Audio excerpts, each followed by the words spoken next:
तापीसह इतर प्रमुख नद्यांच्या पूररेषेत येणाऱ्या 29 गावांमध्ये यंदाही आवश्यक त्या उपाययोजनांबाबत उदासीनता दिसून येत आहे। दरवर्षी या गावातील ग्रामस्थ जीव मुठीत घेऊनच राहतात। अनेक वेळा गावात पाणी घुसते, शेती पिकांचे नुकसान होते। या गावासह इतर नदीकाठावरील गावांचा नव्यानं पूररेषेचा सर्वे व्हावा अशी मागणीही होत आहे।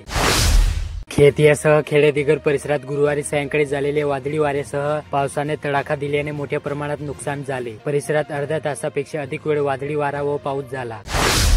नंदुरबार जिल्ह्यात गहाळ झालेले 107 मोबाईल फोन शोधण्यात पोलिसांना यश आले असून मूळ मालकांना परत करण्यात आले आहेत। पोलीस अधीक्षक कार्यालयात झालेल्या कार्यक्रमात पोलीस अधीक्षकांच्या हस्ते मोबाईल परत करण्यात आले।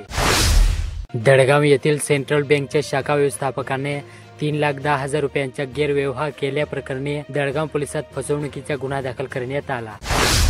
शनी मांडळ येथे नदीकाठावर आढळून आलेल्या अनोळखी मृतदेहाची ओळख पटवण्याचे आवाहन पोलिसांकडून करण्यात आले। दरम्यान याबाबत तालुका पोलिसात अकस्मात मृत्यूची नोंद करण्यात आली।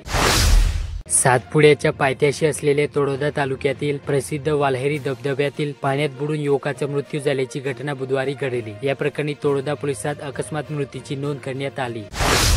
एकात्मिक आदिवासी विकास प्रकल्पाच्या कार्यक्षेत्रातील दडगाव, अक्कलकुवा आणि तळोदा तालुक्यातून बचत गटांना दुधाळ जनावर वाटप योजनेअंतर्गत 300 लाभार्थ्यांची निवड झाली, परंतु अद्याप पावतो त्यांना योजनेचा लाभ मिळालेला नसून ते आजही योजनेपासून वंचित आहेत।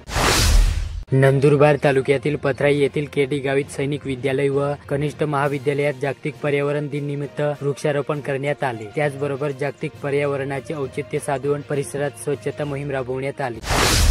गेल्या महिन्यात जुन्या नगरपालिकेजवळ सर्वात जुने पिंपळाचे झाड उन्मळून पडले होते। आठवडाभरानंतर पालिकेने उन्मळून पडलेल्या झाडाच्या फांद्या छाटल्या, परंतु त्याची अद्याप विल्हेवाट लावलेली नाही। यामुळे जुन्या नगरपालिकेच्या दवाखान्यात तथा आयुष्यमान रुग्णालयात जाणाऱ्या रुग्णांसह नागरिकांची वाट बिकट झाली आहे। पावसाळ्याच्या तोंडावर अनेक शेतकरी नवीन बैलजोडी किंवा एखादा बैल खरेदी करतात। जिल्ह्यात तळोदा आणि अक्कलकुवा या 2 ठिकाणी बैल बाजार भरत असल्याने त्या ठिकाणी जिल्ह्यातून शेतकरी येऊन बैलजोडी खरेदी करावी लागते। अनेक शेतकरी शेती हंगामासाठी बैलजोडीचा वापर करीत असल्याचे दिसून येत आहे। त्यामुळे बैलजोडी खरेदी करताना अनुभवी व्यक्तीची मध्यस्थी करून बैलजोडी खरेदी विक्रीचा व्यवहार करावा।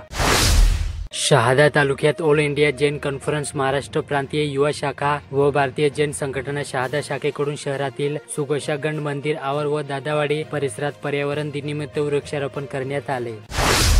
शहादा येथील पालिकेतर्फे जागतिक पर्यावरण दिन निमित्त विविध उपक्रम राबवण्यात आले। स्वच्छता अभियान राबवून गमाई नदीपात्रात स्वच्छता करण्यात आली।